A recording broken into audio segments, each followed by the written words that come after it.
설교해 주시겠습니다.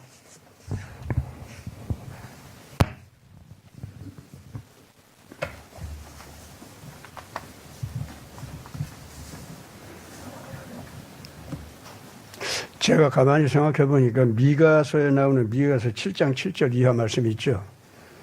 이거를 가지고서 설교한 것이 참 무수해요. 왜 내가 이 구절이 그렇게 좋아하려고 가만히 보니까 그 9절에 보니까 9절 다시 한번 좀 띄워주세요.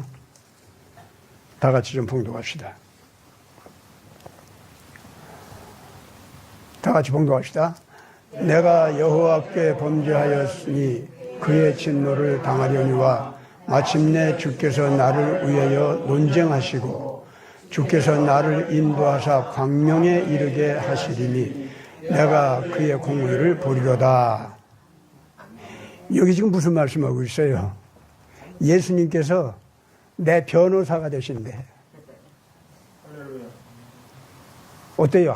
어디에서? 하나님의 심판정에서. 하나님의 심판정에서 심판권자가 누구십니까? 예수님이에요. 예수님이 내가 죽을 자인데 그 죽을 형벌을 예수님이 대신 받아주셨거든. 그래서 나를 살리고 죽이고 할 권리가 아버지 하나님께로부터 누구한테 넘어갔냐면은 아들 하나님께로 넘어갔어요. 속죄양이라는 게 그런 뜻입니다. 아멘? 여러분, 여러분들 한 사람 한 사람 잘 생각해 보세요. 하나님의 법정에 내가 심판받기 위해서 섰거든. 요새 뭐 임사체험하는 사람들 보면은 그런 얘기 꼭 나오잖아요. 그 환한 빛이 오는데 그 앞에 내가 딱 서니까 그냥 내가 옛날 것까지 그냥 하나도 가려지는 게 없이 다 발가벗겨져가지고 다 드러난다고 그런 소리들 하죠. 맞아요. 하나님의 그 투명하신 밝은 빛 앞에서 내가 자랑스럽고 아름다웠던 거, 더럽고 추잡했던 거 하나도 가림이 없이 다 드러난다니까. 나는 내 행동 내가 잊어버렸어. 선한 행동이고 악한 행동이고 내가 잊어버렸다고. 우리 그렇게 살잖아요 또? 아 그래요 안 그래요? 잊어버리는 바람에 편해진 것도 많지 뭐. 그런데 하나님 앞에 그 심판대에 딱 가지 않습니까? 그러면은요, 내가 잊어버린, 내가 살아 있으면서 내 의식을 가지고 생각하고 판단하고 욕구를 가졌었고 행동을 했던 거 있지 않습니까? 그런 거 어느 것 하나 빠지지 않고 다 기록이 되어 있다 그 말입니다. 제절로 기록이 되게 돼 있어요, 제대로. 네. 인간들이 자기가 행동해 놓은 거 적당히 숨기고 싶은 거 엄청 많거든. 근데 하늘나라에서 거기 지워지느냐면 자기 내부에서 자동 기록이 되는 기계가 있다고, 자기 내부에서. 그래서 자기 기억장치에서는 자기가 싫어가지고 적당히 잊어버리고 싶었기 때문에 잊어버렸었다니까. 뭐 트라우마도 생기고 또는 뭐 또 생기고 해가지고 적당히 잊어버리고 있었거든. 근데 아니에요. 거기 가봐요. 다 드러나요, 이게. 그래서 그것이 드러날 때 사람들은요, 하나님 앞에 살아남을 자가 하나도 없습니다. 특히 자기중심, 이기주의, 그래서 자기본의. 자기본의는요, 하나님이 나를 존재하게 했다 할지라도, 그래서 그게 뭐? 내가 제일이지. 그래서 그 하나님 존재조차도 내 앞에서 하나님 노릇하려고 하면 나를 태어나게 했다 해서 무슨 권리를 주장하려고 하지 말고, 내가 필요로 하는 거 내놔봐, 한번. 그래서 나한테 하나님 자격 있는지 없는지 내가 결정해야지 뭐. 이것을 자기 본이라고 하는 거예요. 그것을 자기 본이라고 합니다. 여러분들이 하나님한테 직접 그런 자세를 대고 이렇게 행동을 할 기회도 없었지. 왜냐하면 하나님 무시하고 살았으니까. 우리 인간은 무시하고 살거든요. 그러나 이 세상에서 관계를 맺는 모든 인간들과 더불어서 심지어 내 어머니, 아버지, 내 스승, 그리고 내 국가라고 하는 거, 이것까지 전부가 다. 그래서 뭐, 내 국가가 뭐 어쨌다고? 나한테 뭐 해줬어? 내 어머니, 아버지, 나한테 뭐 해줬어? 그러니까 나를 태어나게 했어도 내 국가도 알고 보면 역사를 딱 따져보면 내 조상들을 품어 안고 살게 했으니까 내 국가가 나를 낳아준 거 아니야? 아, 그래요? 안 그래요? 그런 생각이나 해봤나? 국가가 나하고 그런 관계에 있다는 거 여러분들 그런 상상이나 해봤어요? 상상했어요? 야, 그 괜찮은 분이네. 보통 우리는 그런 거 생각 안 해요. 국가가 나하고 무슨 상관이 있어. 근데 법 가지고 오고 뭐 가지고 하면서 내 말 들어야 너 이거 세금 내야 너 여기서 살 수 있어 뭐 이러니까 그 힘이 너무 강하니까 이거 돈 안 내면 쫓겨나게 생겼으니까 그래서 세금 내고 그러는 거지 뭐 언제 국가를 갖다가 나를 존재하게 했고 지금도 살게 하고 있고 앞으로도 나를 지켜주고 그런 관계가 있어가지고 내가 이 국가와 관계 맺는다 그런 생각 누가 해요? 특히 자유민주주의 국가에서 사는 사람들은 다 그래요. 국가라는 걸 그렇게 생각한다고. 내 어머니 아버지조차 나는 그렇게 여기고 살았거든. 결국 어머니 아버지가 나한테 좋은 거 해주니까 나를 뭐 태어나게 하셨다는 건 뭐 그분들도 뭐 나 낳고 싶어서 낳았나 뭐 어떻게 하다 보니까 낳았는데 뭘 그 속에서 나왔으니까 아끼지 않을 수가 없고 그래서 어머니 아버지 노릇 하려면은 뭐한데 나한테 어머니 아버지 노릇을 제대로 해야 될 거 아니야? 여러분 자기 본이라는 것이 다 이런 겁니다. 인간이요 그렇지 않은 인간이 하나도 없어요. 그래서 오히려 차라리 가난한 상태 속에서 소중한 사랑의 관계를 통해서 부모 자식 관계를 맺었던 사람들의 관계는 잘 유지가 되는데 부잣집에서 재산을 가지고서 이제 부모 자식 관계를 맺잖아요. 부모는 부모들은 내 재산을 내가 가지고 있는데 내가 너한테 물려줄까 말까 내 말 들을 거야 안 들을 거야 자식한테 그러고 앉아있고 또 자식은 자식대로 아이고 저 재산 내가 가지려면 엄마 아빠 말 잘 들어야지 왕을 섬기듯이 내가 해야지 어머님 아버님 이러고 말이죠. 예의 잘 지키는 척하고 그런 집안 치고 결국 재산 싸움 안 일어나는 집안 없어. 결국 부모 자식 관계도 전부가 자기 본의로 자기 자신한테 어떤 가치가 있는 존재냐, 뭐를 줄 수 있는 존재냐 이런 식으로 다 변하잖아요.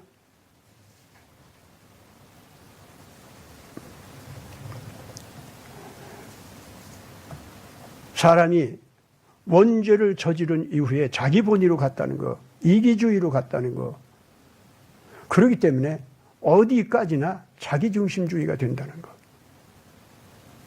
자기중심주의가 뭐죠? 어디에서나 모든 상대를 내 목적과 욕구를 위한 이용거리로 취급하는 거예요. 이기주의라는 건 이용거리로 취급하자니까 이해타산 안 할 수가 없잖아요.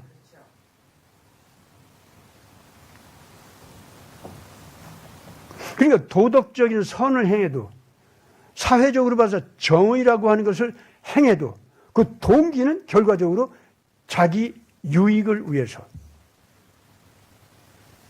자기 중심적인 이기적 가치를 위해서 도덕적인 선을 행한다 이겁니다. 도덕적인 선도 거기에 있는 한은 결국은 원죄 속에 갇혀 있는 거예요. 하나님은 그렇게 온 게 아니에요 우리한테. 그냥 자기를 다 줬어요. 자기 생명을 줬다니까 그냥. 왜냐하면 자기 생명을 그냥 내주지 않으면 나라는 존재가 존재할 영역이 없어요. 그냥 나는 없어지는 거야. 나를 그냥 존재하게 하려면 원래 내가 존재하는 만큼 그것도 영원하게 아버지 하나님 앞에서 자식으로서의 사랑을 받으면서 존재할 만큼의 그 사람의 영역을 인정해 줘야 되는데 그 영역은 전부가 하나님 것을 떼어줘야 되는 거야. 왜냐하면 거기 하나님으로 꽉 차 있으니까.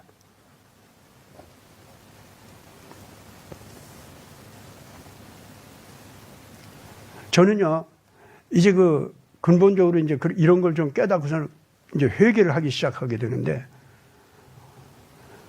그 회개를 했어도 다시 돌아와서 내가 이제 하나님께 헌신한다, 어쩐다. 하다가 보면 어느 정도 하다가 보면 벌써 또 내가 하나님을 이용하는 쪽으로 싹 넘어와 있더라고.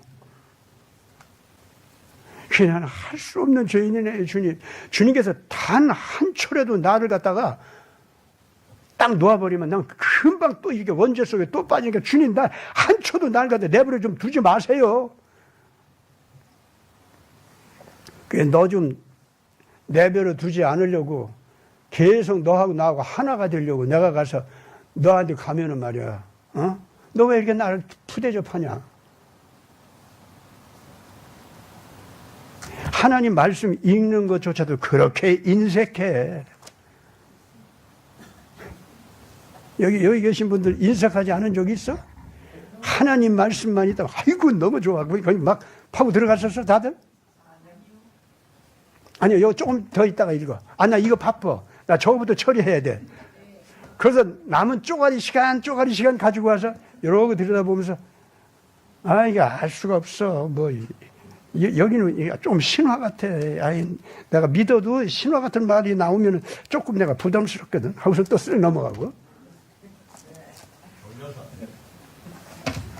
여기 보니까 내 비위에 맞네. 기분 좋네. 이 말씀 보니까. 그냥. 거기는 파고 들어가. 내가 이 고백을 하니까 내가 그런 짓도 한 사람이 아니야. 안 한 사람이야.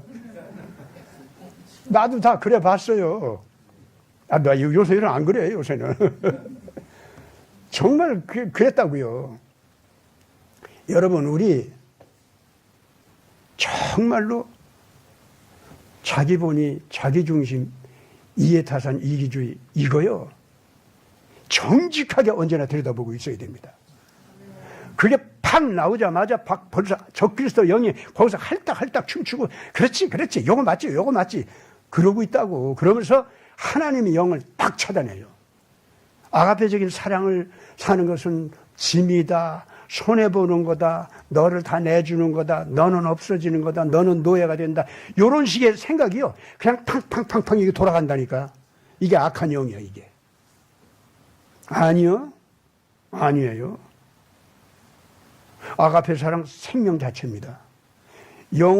여러분들한테 영원한 생명을 주는 그 생명력 자체예요. 그거 외에는 영원한 생명력 없습니다. 왜냐하면 나를 창조하신 하나님께서 나 되게 하는 모든 힘과 권능이 오는데 그 통로가 뭐냐면 아가페 사랑밖에 없기 때문에 그래요. 그 아가페 사랑을 내가 딱 차단시켜버리잖아요.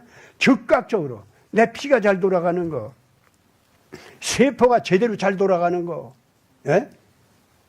모든 내장이 건강하게 활동하는 거, 이 몸에서도 그게 다 막히기 시작한다니까. 심리적으로요. 두려움, 분노, 미움, 권태,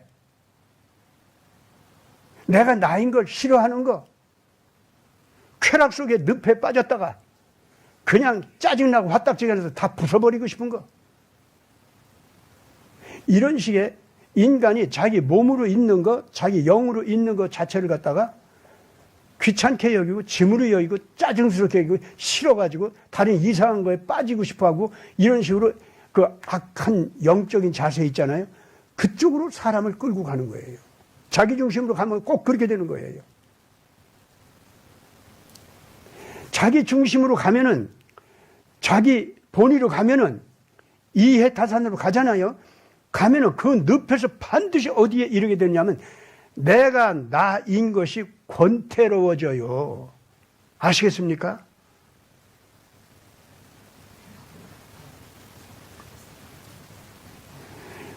내가 나인 것이 실증이 나고 결국 나라는 상대를 이렇게 딱 바라보면서 상대화시키자면 내가 미워져요. 그럼 내가 미워지는 그 심리를 갖다 금방 어디로 돌리냐면 네가 미워 이쪽으로 가는 거예요. 이유를 대는 거예요.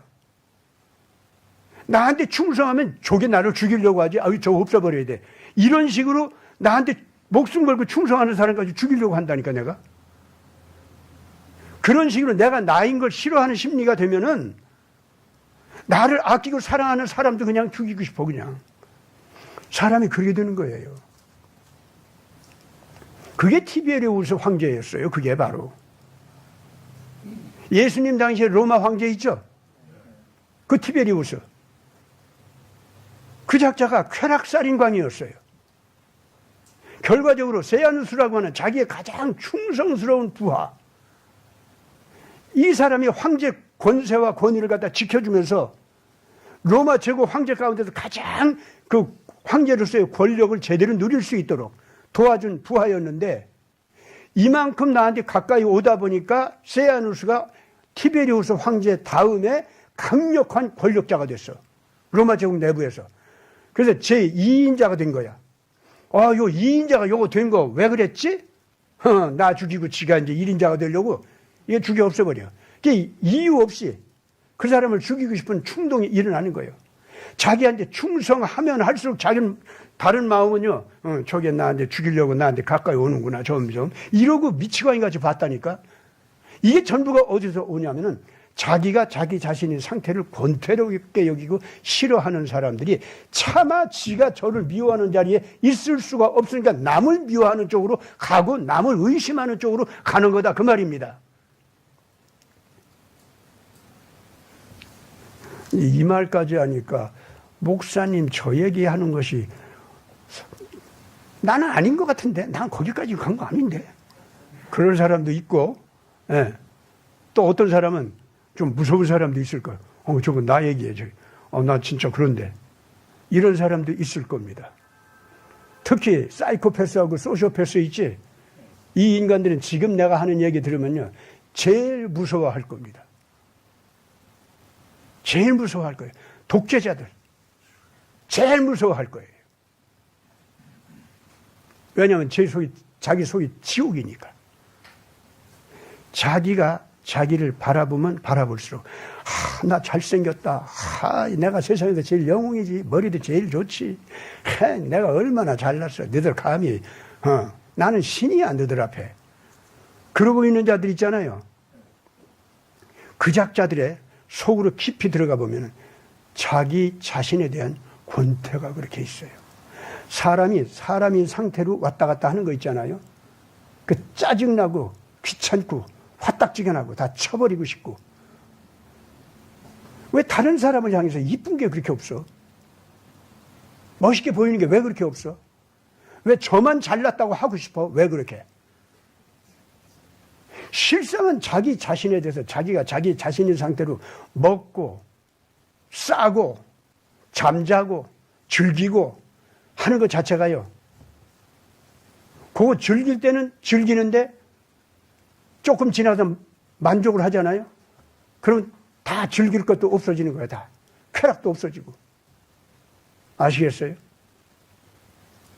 욕구를 갖다 채울 수 있을 만큼 채워보니까 배불뚝이가 돼가지고 이제 배불뚝이가 이제 원망스러워지는 거 아닙니까?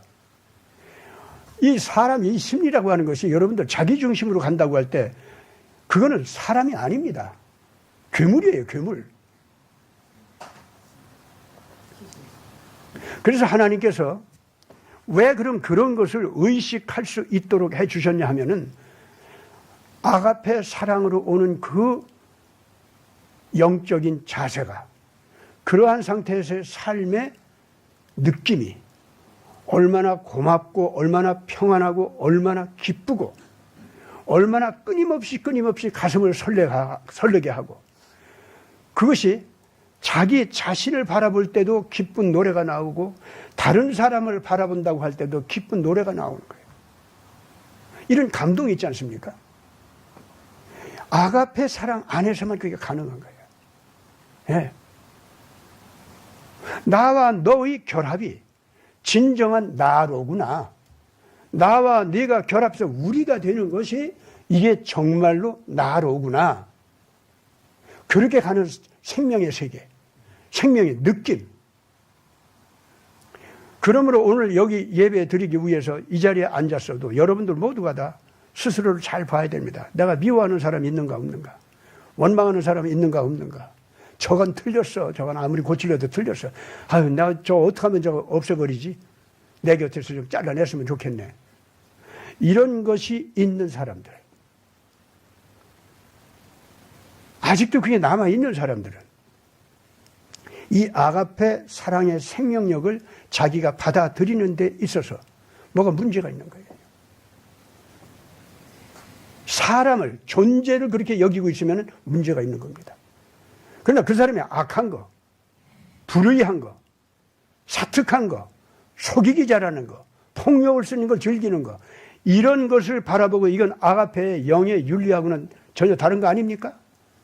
이거를 거부하고 이걸 불의로 여기고 이거를 미워하는 거, 이건 정상이야. 그걸 또 미워하지 않으면 그건 정상이 아니야. 하나님께서 증오하는 마음도 우리한테 주셨잖아요. 그렇지 않아요? 그런데 증오한다는 것이 다 나쁜 건가? 증오해야 할 거, 거부해야 할 거, 그걸 거부하는 건 당연한 거야. 그거 안 하면 또 그것도 문제야. 근데 뭐를 거부해야 되느냐 이거야. 아가페 영이 아닌 것. 아가페의 영을 유지하는 윤리적인 원칙 있죠. 그것을 불의로 여기고 그걸 싫어하는 거 있죠. 이거는 우리가 지녀야 되는 겁니다. 그래야 아가페의 영의 생명을 우리가 유지할 수 있으니까. 그렇기 때문에 오늘 이제 제가 이 본문 말씀 이거를 즐거이 하게 되는 게 뭐냐면 이러한 하나님의 아가페 원리 앞에 내가 나를 딱 내세울 때마다 그때마다 내가 부족해. 내가 미달이야. 내가 도덕적인 선을 행하지 않은 거 아니야. 올바른 충고도 해줬어. 도와주기도 했어. 그러니까 좋은 결과도 왔어. 행할 때는 또 온전했어 내가.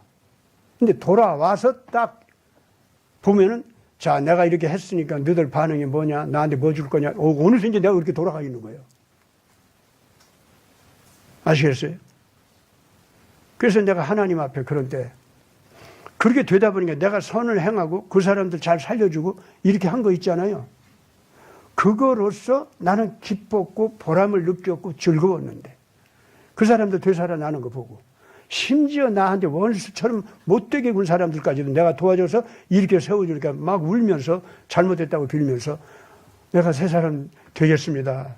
나 좀 도와주세요. 뭐 이렇게까지 했어. 참 좋았지. 그러고 난 다음에 내가 딱 돌아온 다음에 너들 반응이 뭔가 좀 봐야지. 어느샌지 내가 그렇게 돌아가고 있어. 그러면서 어디로 가는 줄 알아요? 하나님 나 이렇게 했거든요.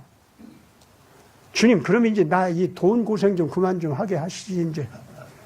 주님 나 이만큼 했으니까 언제까지 내가 이게 나중 구석에서 그냥 저 못난 사람들과 어울려서 이렇게만 해야만 됩니까?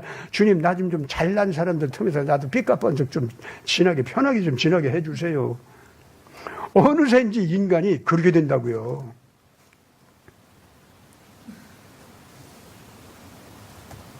자꾸 주님 나보고 희생하지 말고 그러면 나한테 이 재주 좋게 그냥 전략을 잘 쓰고 머리 잘 써가지고 어떤 싸움을 해도 탁탁 이길 수 있는 이런 전략적인 두뇌 그럼 나한테 주지 마시지. 그럼 나도 좀 그 전략적인 두뇌를 써가지고 제가 탁탁 이기고 그런 영웅 좀 되고 싶어요. 주님 밤낮 그냥 희생만 하고 죽겠네. 이런 짐을 언제까지 짊어져요? 내가 그러고 있더라고.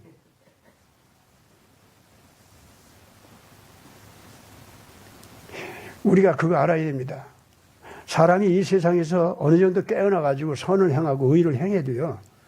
가서 그 자리에 딱 서고 보면은 어느샌지 그걸 짐스럽게 여기고 있고 그걸 짜증내고 있고 그걸 이제 그만 좀 내가 그러고 있다고.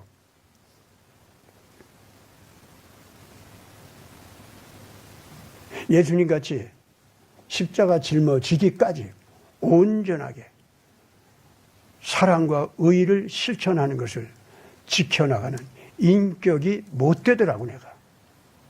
그래서 하나님의 심판대 딱 앞에 나가지 않습니까? 나가면은 어떻게 되느냐. 아까 얘기한 대로 수고도 많았고 열매도 많고 뭐 괜찮아. 근데요 하나님 심판대 앞에 딱 서면요 거기는요 덜덜 떨려요 진짜. 너무너무 부족. 내가 의를 행한 그것까지도 결과적으로 내가 죄를 범하게 하는 원인이 돼가지고 내가 그 못된 자세가 또 피어나고 세상에 그렇게 아름답고 고귀한 열매도 맺히고 꽃도 피고 그 사람들 찬양도 받고 그랬는데 어느새인지 그 뒤에서는 또 곰팡이가 살살살살 기어 올라오고 있더라 이거예요. 이 사람이 그렇더라. 이 세상에서 있는 동안은 그런 거예요. 그래서 하나님 심판대 앞에 가면요, 누구도 나를 변호사 노릇 못합니다. 하나님의 그 엄한 그 법칙 앞에서 꼼짝을 못해요. 나는 오로지 누가 나를 변호해 줄 때만 가능한지 알아요? 내가 이 덜덜 떨고 있는데 그래서 누가 나를 위해서 피 흘려 죽으신 분이 누구야? 이제 이걸 찾을 수밖에 없는 거예요. 아시겠습니까? 그때 심판대 위에 앉아있는 심판관이 되신 그 예수님께서 심판대에 앉지 않고 내가 너 위해서 할 일이 있지? 이 재판정에서. 그러면서 어디로 가시냐면 변호사 자리로 가는 거예요. 변호사. 보혜사. 유대 사람들은요, 변호사를 보혜사라고도 하는데 그게 무슨 뜻인 줄 압니까?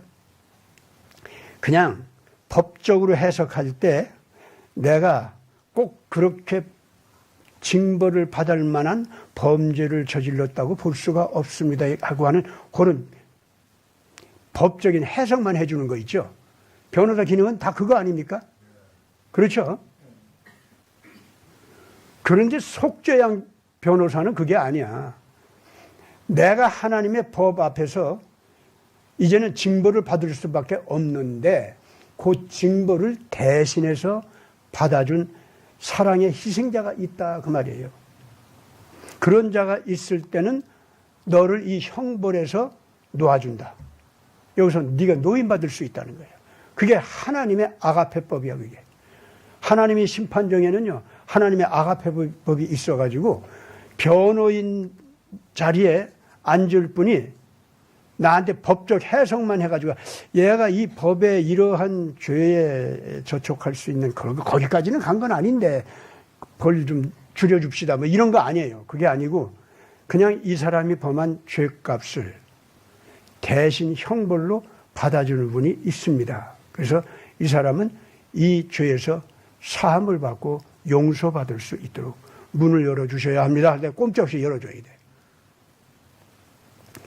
그래서 대신 형벌받아 죽으신 분을 속죄의 양이라. 그래서 그런 방법으로만 한 인간을 살려주는 메시아가 있다는 거예요. 그분이 예수님이에요. 오늘 지금 이 미가서에서 얘기하는 지금 우리 본문 읽은 말씀 있죠. 하나님께서 나를 위해서 쟁변해 주시고 변론해 주시리라 그 말씀 나오잖아요. 그 말씀이 얼마나 좋은지 몰라. 그러니까 재판관으로 앉아 계시던 분이 나 얘 재판하는 것보다도 얘 변호 좀 해주겠습니다. 예, 아버지께서 다시 나와 앉아 계세요. 나 변호인 자리에 좀 가겠습니다. 그 변호인 자리에 딱 갔는데 하나님께서 그래 변호인 얘기해봐. 얘가 이러이러한 죄 이렇게 졌잖아. 맞췄잖아요. 근데 예수님께서 내가 지은 죄를 갖다가 걔 그런 죄는 안 지었는데 이런 변호는 안 해요. 예, 맞습니다. 지었습니다. 그런 죄 다 지었습니다. 그 이제 징벌 내릴 수밖에 없네. 아버지께서 그러시잖아요. 그러면서 마지막 선언을 내리기 전에 마지막 법 하나. 그런데 얘 죄를 위해서 누가 대신해서 벌 받아준 사람이 있어? 그럼 용서해 줄 수 있어요. 이게 아가페법이에요. 하나님 법정에는요, 아가페법이 있어요. 그래서 이 사람이 그 아가페 사랑으로 용서를 해줄 때 하나님 감사합니다. 나도 이 아가페 영 그 법대로 살겠나이다. 하고 나서는 사람은 어떤 죄를 저질렀든지 다 그냥 그 아가페 피로 속죄를 해주는 거예요. 대신 벌 받아 준 걸로 되는 거예요. 누가? 하나님 자신이 인간이 돼서 내 죄를 대신해 다 죽어준 거예요. 그동안 뭐 양이다, 소다, 뭐 비둘기다 이런 걸로다가 이제 속죄 제사를 드렸잖아요. 그건 이런 하나님께서 오셔가지고 나를 대신해서 죽어주신다는 것을 미리 보여준 상징적인 제사법이었던 거예요. 이게. 그래서 그런 구약적인 제사를 드리면서도 결국은 나를 위해서 죽으시는 메시아가 계시다라는 걸 나는 믿습니다는 신앙 고백으로 그 소도 바치고 양도 바치고 비둘기도 바치는 그런 속죄 제사를 드려야 그 속죄 제사도 그게 효과가 있는 거예요. 그 효과는 신약시대 예수님에 의해서 용서받는 거하고 똑같은 효과입니다. 똑같은 거예요. 그러니까 구약에서는요, 이런 속죄양의 은총을 받아가지고 감격을 받는 사람들을 한 성령께서 임재해서 그 사람 위에 임재했더라. 구약시대도 똑같게 그렇게 나와요. 예언자들 성령 받지 아니하고 예언하는 사람 하나도 없어요. 다 성령으로 말미암아 하는 거예요. 그 사람들 어떻게 그렇게 되느냐? 속죄양 예수님의 속죄 은총을 받았기 때문에 성령이 임재한 거예요. 그럼 그때 그 사람들은 예수님, 육신으로는 예수님보다도 먼저 태어난 사람들인데 그 예언자들은 어떻게 해서 용서받았느냐? 앞으로 메시아께서 오셔가지고 오늘 내가 바치는 속죄양 같이 속죄양으로 바친 소처럼 양처럼 또는 비둘기처럼 앞으로 하나님이 사람이 돼가지고 나를 대신해서 죽어주시는 속죄 제사를 드려주시는 것을 나는 믿습니다. 이런 신앙을 가지고 있는 사람들이 그 예언자들이에요. 그러니까 구약시대 사람들도 메시아 때문에 살아나는 거예요. 전부가 속죄 제사를 드림으로써. 따라서 한국에서도 한민족이 구약시대에 이렇게 저렇게 우리 민족에게 노아시대 노아 할아버지의 그 신앙이 왔다고 그러잖아요. 특히 욕단 할아버지를 통해서 우리한테 왔다고 그러죠.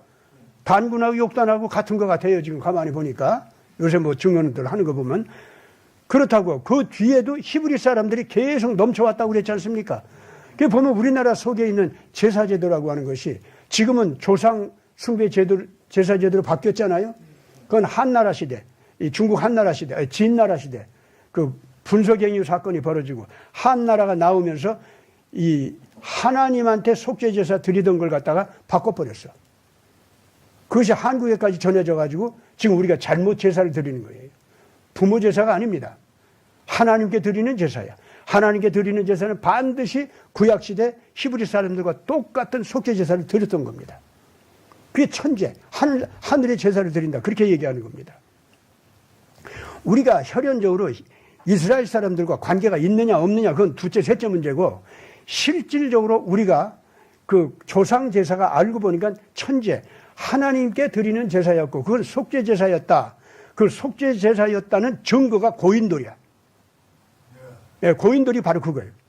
왜냐하면 이 고인돌은 뭐냐면은 제물을 사람 손이 닿지 아니하는 돌 위에 제물을 얹혀서 죽여가지고 불에 태워가지고 하나님께 속죄 제사를 드리면서 번제로 바쳤던 거예요. 그게 고인돌이야.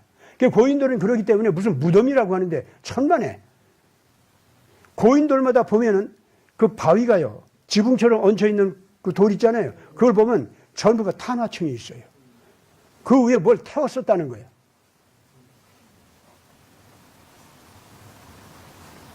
그래서 이스라엘 사람들 이 제단하고 똑같아. 한국 사람들 것이. 어떻게 해서 전 세계 고인돌의 40%가 한반도에 몰려있지? 기가 막혀요. 오히려 이스라엘 쪽에 남아있는 고인돌은요, 한반도에 있는 고인돌보다 보면은 훨씬 적어. 근데 그 사람들은 신구약 성경을 썼지. 신구약 성경 이상으로 한반도 한민족이 하나님 섬기는 데 있어서 이스라엘 사람들 이상이었다고 하는 증거가 신구약 성경 이상으로 한민족의 증거가 있어요. 그게 고인돌이에요. 여러분들 조상들에 대해서 이제 제대로 알아야 됩니다. 그걸 남들이 먼저 알아봐가지고, 이야, 이거 한민족 보통 사람들 아니네. 이제 이러는 거예요, 지금 현재. 예. 그래서 역사적으로 보면 물결 치듯이 이스라엘 사람들이 우리나라로 들어온 게 사실이에요. 그 사람들 들어올 때마다 히브리 문자로다가 그 문서, 양피지도 쓰지만은 그 돌에다 새기고 그런 것이 유물이 너무나도 많아요. 지금 이제 엄청나게 많아요. 이제는 우리가 DNA가 이스라엘 사람들 혈연적 관계가 있느냐 없느냐 이제 그거는 좀 더 많이 확인되기를 바라지만 이미 지금 많이 나왔어요. 뭐 신라 왕가 또는 백제 왕가, 고구려 왕가 여기 있잖아요. 이건 아주 확실하게 그 DNA가 있다고 하는 거 있지 않습니까? 이게 나와요 지금 현재. 그러면 도대체 한민족 가운데서 경주 김씨 피 안 들어간 사람 하나라도 있어? 저 북방에서 고구려 왕가의 피가 안 들어간 사람들 하나라도 있을까? 백제 왕가의 피가 백제 사람들 계통에 안 들어간 사람 하나라도 있어요. 무슨 성을 가졌든지 간에 피가 안 섞였을 것 같아요? 만약에 신라 왕가와 다윗 왕가의 피가 이게 흘러서 넘쳐서 그렇게 같은 족속이라고 한다면은요, 다윗 왕의 피를 갖다가 한국 사람들 다 가지고 있다는 얘기예요. 우리는 전혀 그런 상상도 안 했는데 그걸 요새 그 이스라엘 사람들이 얘기하고 있고 세계적인 학자들이 얘기하고 있어요. 그거는 이제 앞으로 과학적으로 더 입증될 테면 되라. 우리는 그거고, 그거보다는 지금 한국 사람들이 정신 차려야 될 텐데 우리한테 와 있던 이런 가르침, 신앙, 윤리관, 제사제도 이거는 명백하게 이스라엘 사람들과 관계가 있다는 걸 보여줍니다. 그렇다고 하면은 한민족도 구약시대부터 구약복음이 와 있었다 봐야 되고, 신약시대 더군다나 바로 예수님 제자시대 제자들이 우리나라에 들어와서 복음을 전파했다고 하는 아주 확실한 증거가 이제는 넘치고 있어요. 완전히 그래요 지금 현재. 요새는요 석굴암 있지 않습니까? 야, 석굴암이 처음에는 불교의 사적인 줄 알았거든. 당연히 그렇게 알았다고. 뭐 근데 아니더라고. 예, 불교 자체가 이전에 얘기해요 정직하게. 왜냐하면 학자들이 정확하게 다 증거하니까 그걸. 예, 그래서 석굴암 자체도 알고 보니까 불교 이전에 종교적 신앙적 영향을 받은 것이다 하면은 하고 있는데, 불교 이전에 종교적 신앙적 영향이라면 기독교밖에 없어요 한국에. 그렇죠. 요새 이제 드디어 박혁거세라고 하는 말이 임마누엘이다 하는 말은 이제 우리가 처음 했잖아요. 그게 막 퍼지고 있더라. 또 이제 학교에서도 이제 막 얘기해요. 근데 그리고 또 이제 저는 상당히 오래됐어요. 그 설화벌. 예, 설화벌이라는 말은 원래 새박 여기서 나왔다. 새박은 새벽이에요. 새벽. 벽, 박. 그것은 한박할 때 박다 할 때 그 박 있죠? 그거예요. 새박. 근데 그것이 설화벌이 된 거예요. 또는 서벌이 됐어. 그 서벌이 지금 서울이에요. 기가 막히죠? 어원적으로, 어학적으로 따져 올라가면 그렇게 된다. 그래가지고 요새요, 그 새박, 이게 창세기 10장에 욕단계통 백성들이 저 동쪽 산깃을 스발 산맥 너머로 갔더라, 뭐 이런 거 있죠? 그 스발, 시베리아, 그 말의 어원이거든? 스발이 시베리아 어원입니다. 근데 그 스발이 뭐냐? 서벌, 새박, 새박이나 스발이나 뭐가 달라? 같은 얘기예요. 그래가지고 요새 학자들이 그 어원학적으로 그걸 따져가면서 놀래가지고 이거 한국 사람들이 이거 이상한 사람들이다 이 사람들. 결과적으로 지금 현재 거의 이 고조선 문화가 히브리 문화하고 동질 문화라는 거, 같은 신앙이었고 같은 천재 제사 집단이었고 동시에 같은 윤리 문화였다. 그래서 우리 한국 사람들이 이제 하나님 앞에 설 때 인정해야 됩니다. 히브리 사람들 이상으로 하나님의 신앙과 윤리와 제사제도로 우리 하나님께서는 우리를 동쪽 끝으로 보내가지고 지켜주시고 키워주셨건만 이스라엘 민족 이상으로 우리도 하나님을 배반했습니다. 잘못했습니다. 고조선 시대 그 언젠가부터 10계명을 변해가지고 8조 군법으로 변화시켰어. 그래가지고 10계명 가운데서 첫째 계명에서 넷째 계명까지 하나님과 인간 관계를 규준하는 거 있죠. 그걸 쏙 빼버리고 인간과 인간의 관계 그거 규준하는 율법 조항만 남겼어. 그걸 조금 세분해가지고 8조 군법으로 바꾼 거예요. 무언가 우리 고조선 문화 속에 창조주 하나님과 우리와의 관계를 파괴하는 영적인 무서운 범죄가 있었다는 겁니다. 그 범죄가 있었을 무렵부터 삼족오 사상이 나타나고 봉황 문화가 파괴되기 시작합니다. 봉황 문화는 비둘기 문화예요. 비둘기 문화는 성령 문화입니다. 그런데 그것이 파괴되면서 까마귀가 나와 그것도 괴상망측하게 다리가 3개짜리 삼족오가 나와요. 그때부터 한국에도 영웅주의가 등장합니다. 속죄양 메시아가 아니라 영웅주의가 그때부터 정식으로 등장하면서 그 계통에서 부여, 뭐 동부여, 졸본부여, 뭐 북부여, 뭐 이런 거 있죠.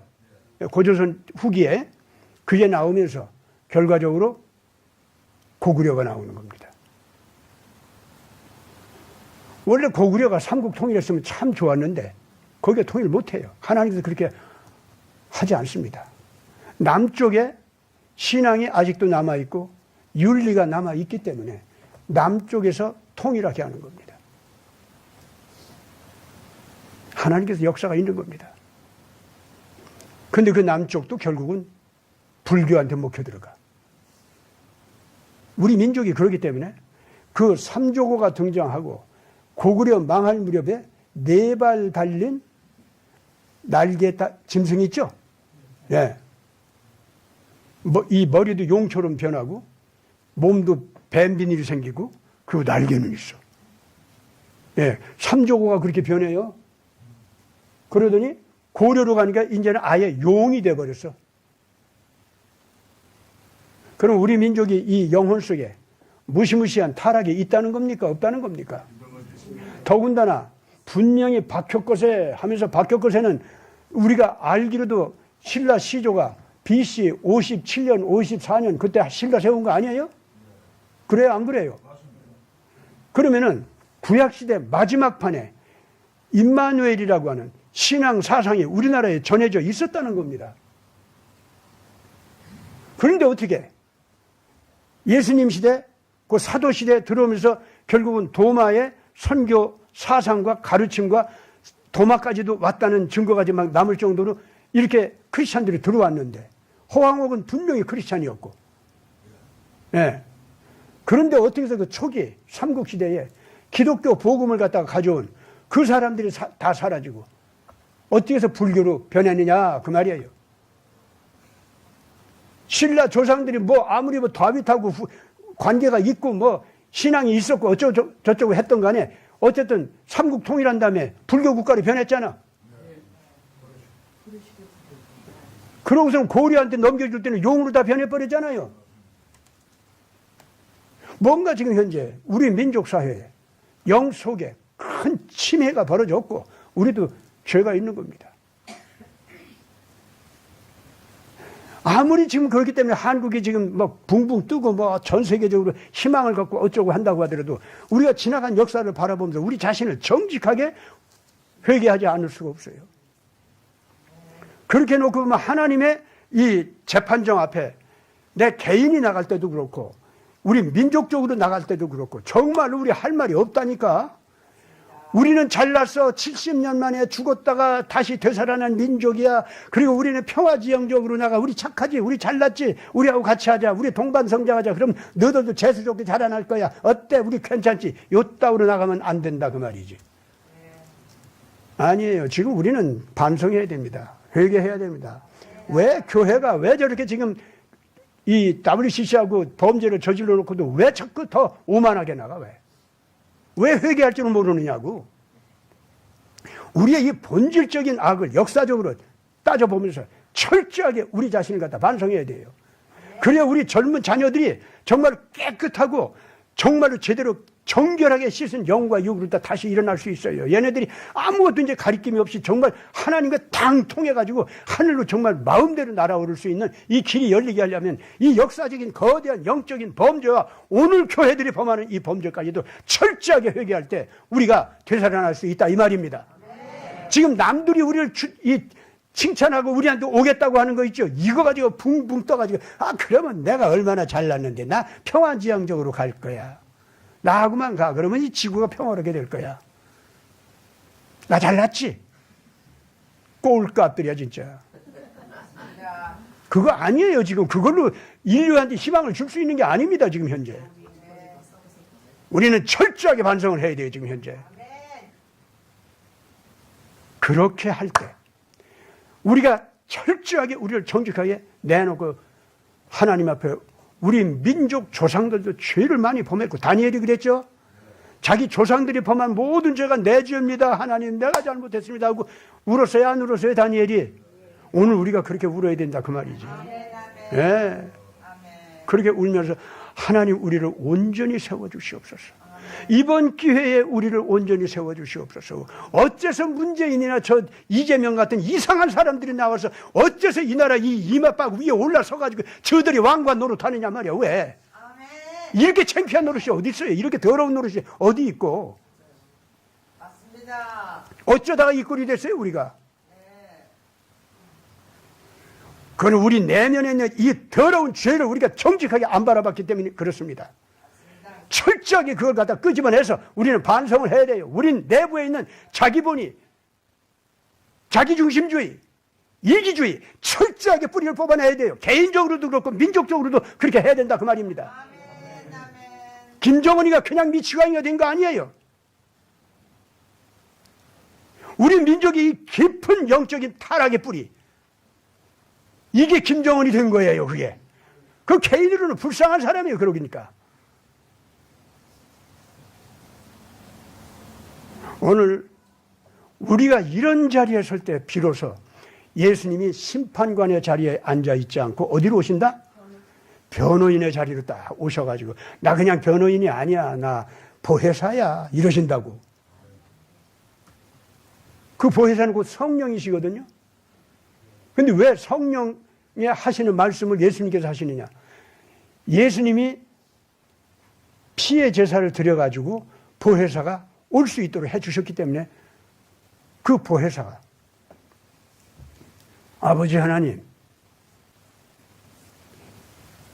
나 예수가 한국을 위해서 이 아무개를 위해서 십자가에서 피를 흘렸잖아요. 아버지 용서해 주세요. 얘 보니까 자기가 선을 행할 때도 악이 있는 걸 보고 부끄러이 여기면서 나 좀 여기서 건져 주십시오. 얘가 이렇게 정직하게 바르게 회개하는데 아버지 얘를 위해서 제가 피 흘린 것이 그래도 효과가 없습니까? 그만큼 회개하면 아버지 되는 거 아닙니까? 이렇게 해서 용서받는 여러분들 한 사람 한 사람이 되기를 바랍니다. 아멘. 이렇게 해서 용서받는 우리 민족이 되기를 바랍니다. 아멘. 같이 기도합시다. 거룩하신 아버지 하나님, 예수님의 보혈의 피의 은총에 의해서 용서받는 자가 되게 하여 주시옵소서. 용서받는 민족이 되게 하여 주시옵소서. 용서받는 한국 정부가 되게 하여 주시옵소서. 아버지 하나님 간절히 바라옵고 원하오니 트럼프 대통령이 미국을 흔들어 깨우면서 용서받는 미국이 되게 하기 위해서 저렇게 애를 쓰는데 성령께서 임재하여 주시사 미국이 또한 이 시대에 의로운 증언자, 두 증인 중에 하나의 국가로서 제대로 일어설 수 있도록 정결하게 씻어주시옵고 용서받게 하여 주시옵고 기업과 의의 불칼을 제대로 쓸 수 있는 나라가 되게 하여 주시옵소서. 한국은 예수 그리스도의 거룩한 희망의 정언자가 되고 희망을 실천하는 하나님의 일꾼으로서 제대로 일어날 수 있게 하여 주시옵소서. 우리 구주 예수 그리스도 이름으로 간절히 기도드리옵나이다. 아멘.